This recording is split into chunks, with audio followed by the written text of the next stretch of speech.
Merry Christmas to the Fog Footballites as we give you a Christmas Eve edition of the SPFL review show. We had games postponed, we had crazy goals, we had crazy moments, and of course, there was no penalty against Rangers today on the Christmas Eve. Santa didn't drop a present over Motherwell today for Celtic fans.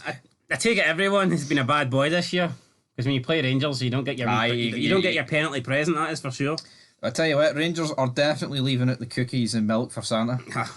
And all the referees. Aye. Father John and all these people. Father, Big John. But let's talk about League 2, baby. Oh, Dumbarton 4. Can you even afford presents if you're in League 2? Aye. What do these players go home and give their kids? Mince. Mince and tatties. Aye. Right, well, this was 4-4. I predicted Dumbarton to win and didn't go out that way, did it? No, Clyde there. It's a big point for Clyde, although I think they need to start getting wins. But here, point nonetheless. Crazy game. Peterhead lost by 2-1. Not good for Peterhead. They did pull one goal back, then they had a man advantage for 20 odd minutes. They couldn't make it count though. Very weird. That's disappointing for them. Goal scored in the 53rd minute of added time, and then the 54th in the first half. What's that about? That's a weird thing. Stenhousemuir win their 8th in a row. They go, top of the league. Oh, stay top of the league. 2-0 win over Elgin. The Spartans beat Stranraer 3-0. I predicted 8-0. It was a wee bit off, but here, it was close enough, wasn't it? Aye, I mean, yeah, close enough. And then you've got East Fife getting absolutely destroyed there by Bonnie Rigros. There is your league table. It's looking very good for Stenhousemuir, isn't it? Aye, it's looking like they're champions. Like Clyde, they got that wee draw against Dumbarton, but Dumbarton really can't be affording to drop points against Clyde if they've got ambitions of winning this league. Do they though? Well, I mean, if they won that and they won their game in hand, they'd only be 5 points off. I suppose, but Stenhousemuir's looking good, so they are. Let's go into League 1. This was some result delayed by half 9-goal thriller due to the snow, and it didn't disappoint. 7-2. It's crazy. Edinburgh City were actually winning. Well, until their goal got chopped off. Yeah, but I mean, they went down. Well, I didn't get chopped off. Missed a penalty. They went down to 10 men, and then the arses went. Yeah, no, I think you would assume that here, one each got a penalty, chance here to get points on the board, missed the penalty, and then after that penalty miss, it kind of all went down the toilet. It went to immense for Edinburgh City. Up next, Alloa Athletic against Montrose, 2 each. Attendance 619. Rey Mysterio in the house for that one. Booyaka. 619. And then it was 995, brother. It was Falkirk defeating an Athletic. Then we had Hamilton. This was a coupon buster. I believe they were 1-4. I bet them. Drawn 1 each with Kelly Hearts. That's just absolutely mince. And then we got another 1-1 draw with Stirling Albion taking on Queen of the South. And this is the league table. And that means Marvin Bartley will not be on Clyde's Super Scoreboard this weekend because he doesn't show up when his team doesn't win. Must be on the PlayStation with their Falkirk. Yeah, 5 points clear. Game in hand as well. Looking good for them. Let's move into the Championship. Again, I think you could have predicted 2 draws. Yeah, Airdrieonians 0, Greenock Morton 0. Very poor game. Not a lot happening. Not many cards. Not many goals. Willie Collum got treated to a stinker. He did, Willie Collum. Lloyd Wilson, he got treated to a better game, I guess. 1 each, but all in all, I think Dunfermline should have been winning this game. Craig White and the former Hearts man getting them a point late on. You could have took 3 draws here. You could have, but I didn't. You didn't, and then every game was a draw. 5 draws. What odds would you have got for that? Good odds, I'm assuming. Rafe Rovers, though. Only thing is, though, I would never have took that for a draw. No, Rafe Rovers lucky not to lose this game. They were getting beat late on, managed to come back. Aidan McGeady did get a goal for Ayr United, but this is a big chance for Rafe Rovers to win and extend their lead at the top of the table, and they didn't take it, so they did not. Extremely disappointing. But I mean, I guess Dundee United, they drew as well, pretty poor. I think Rafe Rovers' momentum's on their side. I think they could be. I think we're going to see a repeat though the last few seasons where the underdogs are fall away. I can see that. Partick's out of it. If Partick put a good run together. No, they're not. Well, I mean, they're 11 points behind. There's going to need to be a miraculous there. I mean, 11 points is 11 points, especially against 2 teams that are very good. And then as we go into today, we had Motherwell against Rangers. You've not really gave your thoughts on this, so why not give them right now? 2 quick goals, Dowell and Cantwell, probably the only 2 midfielders Rangers have fucking available and fit at the moment. And it was game over for there. Rangers have not conceded since once they take the lead in the league this year. So That's very good. it's a good statistic. That's a good omen for the 40th. And once Rangers went 2-0 up, the game was over. Yeah. I mean, Motherwell is struggling as it is right now. We can cry about penalties, but here, it was never getting given. Accept it. No, David Dickinson didn't think so. Hold your L. Should Stevie O'Donnell have seen red? No, because you know what?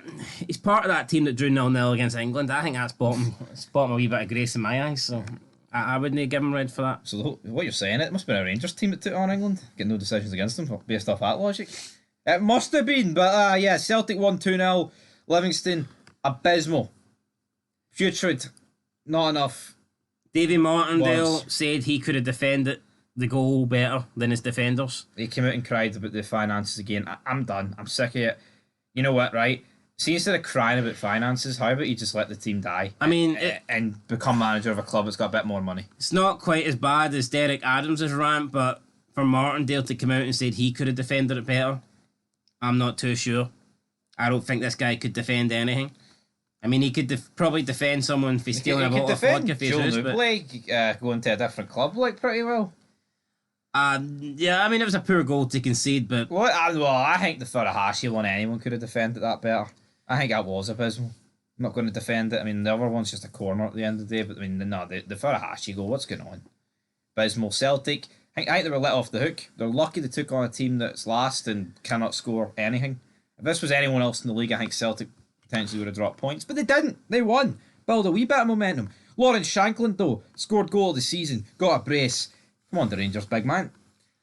He's adding to his transfer value, that is for sure. I mean, if Rangers sign Shankland, they win the league, yes or no? I'd say so. So why the fuck aren't they going to why aren't they doing that? Because I don't know. Probably because they won't want to pay the money that Hearts are wanting. Well, according to Lee McCulloch, it's only about $1 million. Fuck off, Lee McCulloch, right? You fucking slow, out of shape, never any good Rangers wannabe. Go fuck yourself, right? Shankland's worth at least 4 or 5. We put up for a poll about 2 weeks ago. We might need to whip that poll out again, see what people voted. But what was the poll? It was how much is Shankland worth, and we had different options.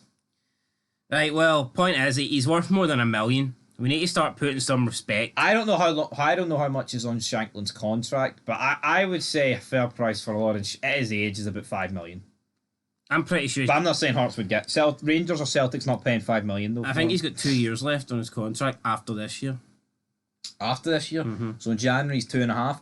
I would say 5 mil is a fair price for Shankland. And I've seen he only scored 5 goals in Belgium. So what if he scores 5 goals in Belgium? Many goals did fucking Lammers score? Yeah, I know. Many goals did Lammers score in fucking Italy or whatever shite place he came from? I mean, guy has about fucking 2 goals in his entire career, and Rangers still spent 4 million on him. Fucking useless wanker. Alright. Well, alright, Jambo Bell. No, but I mean, come on. Look at Dessers, a big pile of shite. Fucking Danilo. Only impressive thing he's done is fucking break his face. Like, if these guys are worth 6-7 million, then you can pay the 5 for Shankland. It's as simple as that. Would you take a swap deal, those 3 for Shankland? And how much? Nothing. No, fuck off. No, alright. Why would I trade one good striker for 3 Diddy men? It doesn't make any fucking 3 sense. Diddy men, right. Derek McInnes, he picked up a victory. 2-1. Aye, 2-1. Derek McInnes at home, expected. Kilmarnock, at home, they're close to... I'm not going to say they're unbeatable, but they're pretty damn close to it. Right. Away from home, they're pretty close to unwinnable. So, you know what you're getting with Kilmarnock? If they're at home, likelihood is they win. If they're away, the likelihood is they lose. So who is the battle of third between? Well, it's between Hearts, Kilmarnock, St Mirren and Hibernian. I think as good as Dundee are, I don't see... And now they do have a couple of games in hand, so... Aberdeen. I mean, they could win and potentially move right up there, but I just don't think Dundee have that... I just don't think they have the quality to get third place. I could see them sneaking top 6. Let's bear in mind, Hibs' game in hand is against Rangers. Yeah, no, I think it's between Hearts and Kilmarnock. I'm not just saying the 2 teams that are currently 3rd and 4th, but for me, Hibs aren't good enough at putting teams away. No. I think Hibs just drop too many points in games that they're the better team in and don't win. So I'm going to rule them out. I think Hearts are clear favourites for third, despite not being great. I just think we've got the third best team in the league. And then you've got Kilmarnock, and if they can improve their away form, then I think they've got a real chance. But look, the proof's in the pudding. They've played 10 games at home, and they've won 6 of them, so a 60% win record at home. They've played 9 games away, and only 1 win away from home. That's just not good enough form. Whereas if you look at Hearts, Hearts have actually won more games away than at home, and that's not something I'm proud about or bragging about, but it just goes to show you that Hearts can get the wins whether they're at Tynecastle or whether they're somewhere else. Even Celtic Park, turn up there, win, nae bother, just like it's another day at the office. But Kilmarnock, they can beat Celtic, just not at Celtic Park. So there you go. Last time they played at Celtic Park, they were robbed. But anyway, enough about that. They're also, last time they played Celtic at Hampden, they were robbed too. Fuck it, unless Kilmarnock plays Celtic at Rugby Park, they're not allowed to win. But my point is, Kilmarnock's away form, you can see it there, it's not good enough. It's not good enough. No, it's not. 1 win. And it's no surprise that Hearts, the team that have the third most away wins, are currently sitting third in the league. No, it's all about those Benjamins, baby. And if you look at Rangers, they've got a great away record, don't they? Only it's the same record as Celtic, isn't it? Yeah, but only 2 goals conceded. Not bad, it's decent. Rangers are pretty good at the back, even though they're also quite bad at the back. Not conceding a lot of goals. 2 points is the gap between Celtic and Rangers. But they're not scoring that. They don't score that many goals. No, they don't. But you don't need to. Why they don't score many goals? Because they're shite fucking players. That's why. Well, that's true. I mean, Dessus is up to his game recently, but I mean, Sam Lammers, I'll just never be convinced with him. No, Sam Lammers is not the man that you want. Sam Lammers. So yeah, Celtic Rangers. We put a poll up. Who's going to win the league? Guys, get voting in it. Get commenting on it, and we will do a big reaction to that for a Christmas Day special. Might even put a poll up for who's going to finish third. And we might even put a poll up for who's going to get relegated. Why not? We're at that stage of the season. We're effectively at the halfway point. We move further down the table. You can see Dundee and Aberdeen both have games in hands. What I would say, to interrupt you, Celtic have got 45 points, right? At the halfway stage. I don't see them hitting 90. No, I'm guaranteeing you they will not. I told you they won't get 90 this season. Even 90's not. 90's a good tally, but it's not great. Like we said, Rangers... No, but everyone says, the standard Scottish football's pish. If that's true, then shouldn't the Old Firm both be getting over 90? They should be, but I don't think they will. No, I think 83, 84 will win you the league this season. Rangers didn't have a good start. Clement's turned it around, but the thing is... yeah, but look, Rangers... Based on form... 45, but Celtic got the majority of that at the start, and Rangers is 43. The majority of that's came, over the last half of fixtures. Form-wise, you can certainly make a case that Rangers could break 90. Whereas, based on what Celtic are doing, you'd say they ain't going to break 90. Clement's 16 undefeated. If anyone's going to get 90 points, I think it'll be Rangers. Yep. Because they're the team that's in better form. They're putting a run together. Comment on the poll earlier. Whoever wins January will most likely win the league. Well, Rangers can't win January because they've got no money. Although I think if you got rid of fucking Lammers, that'd be a win. Aye. Anyway, let's go further down the table. Hugh Evans was bashing Craig Levein, and you know what? I've had a lot of shit to say about Craig Levein and his negativity and the 4-6-0 and just the fact that he's a moany fucking bastard. But I've got to defend him, right? Hugh Evans, you are an old, delusional fuckwit, and the better you leave Scoreboard Super Sunday or Scoreboard Super Saturday.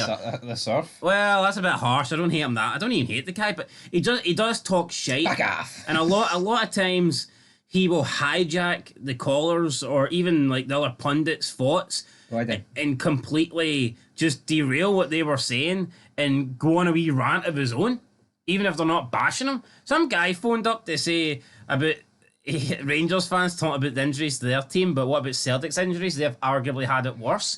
And then he went on some rant about how injuries don't matter and injuries don't win or lose you the league. And it's like, well, I mean, if the injuries are really bad, they could lose you the league. Your reaction to the injuries loses you the league. If you can cope with the injuries, then but that is the injuries cost. Then Mark Wilson had to kind of put him in his place. He's like, no, Hugh, I disagree with you there. I disagree with you, Hugh. What? Nah, Hugh Evans, is it time to go? 50 years of Super Scoreboard? I think it's time for... No, Do you see 50 years of Fog football? I'm hoping so, but back to my point about Hugh Evans and St Johnstone, he was bashing St Johnstone and Craig Levein, saying that how Craig Levein is taking this too lightly, and that St Johnstone aren't out of the woods, and he doesn't understand why Craig Levein wasn't more upset about his side's defeat to Kilmarnock. First of all, right, outside the Old Firm, Kilmarnock are the best home team in the league, in the country. No doubt about it. Alright, Rugby Park is the most difficult place to go outside of Glasgow. That's a fact. Right, St Johnstone got off to a bad start, which Craig Levein mentioned. He says first 20 minutes wasn't good enough. After that, he was happy with the performance. And that's true. Kilmarnock got 2 early goals. After that, St Johnstone settled into the game, pulled one back, could have snatched a draw. Then you look at where St Johnstone were before Craig Levein came in. They were fucking down and out, and I don't think anybody was giving St Johnstone a hope in hell. Look at their goal scoring record. They'd 3 goals in 12 fucking games. Yeah, numbers 3 goals lie. in 12 games. They were averaging 1 goal every 4 fucking matches, right? Nobody gave St Johnstone a chance. And now they've actually pulled themselves off the bottom of the table. I don't think they're going to go down. And if they do go down, it's going to probably be for the playoff system, because I just don't see how they finish last now. And Hugh Evans is having a go at Craig Levein because St Johnstone. But what if you take the league table from when he came in? St Johnstone are a lot better than 9th. So it's like, give the guy a bit of fuck, give him a break. Look at where St Johnstone. Name me one St Johnstone fan that would not take this situation in this position right now 7 games ago, when they had 3 goals in 12 games and they were like 7 points adrift of the 11th place team. Of course, no, you're right. So I don't know how. What does he want Craig Levein to do? Come out and fucking do a Derek Adams because he lost 2-1 at Rugby Park? They need to sort their away form though. No wins. 9. I mean, they do, but you know what? Livingston's that fucking bad that I think a decent home record will just be more than enough. Decent home record for St Johnstone. And also Motherwell. I know they've got a better team than Livingston, but right now you don't really fancy them. No. And after Derek Adams' outburst, I don't know what. I don't see St John's. I think St John's will finish above the 3 teams that they're currently above. I don't see them. I think, if anything, I see St Johnstone going up the table with Craig Levein in charge. I don't think they will, but I think they're more likely to finish higher than 9th than they are below 9th. That's my opinion. I think Hugh Evans needs to back off. Craig Levein's actually done a good job at St Johnstone. Back off. And to suggest otherwise is fucking nonsense, but whatever. Well, that's us wrapping up, guys. Enjoy your prezzies, enjoy everything, and what's your final I wish thoughts? someone would wrap up Hugh Evans and Santa could fucking take him with him and take him to fucking Lapland or whatever and get him to Wait, fuck. hold on, why are we bashing Hugh Evans? He's a prick, man. Look at the stadium. His fucking glasses make his eyeballs look about 10 million times he bigger, and looks like he can't even observe that St Johnstone are doing well. He looks like He looks like it's time to go. looks like the guy in Toy Story 2 that patches up Woody. Know who I'm on about? Aye, well, someone. not Al, the other guy, the guy he someone needs to patch up Celtic's fucking title hopes because they ain't looking too good. They're bleeding it.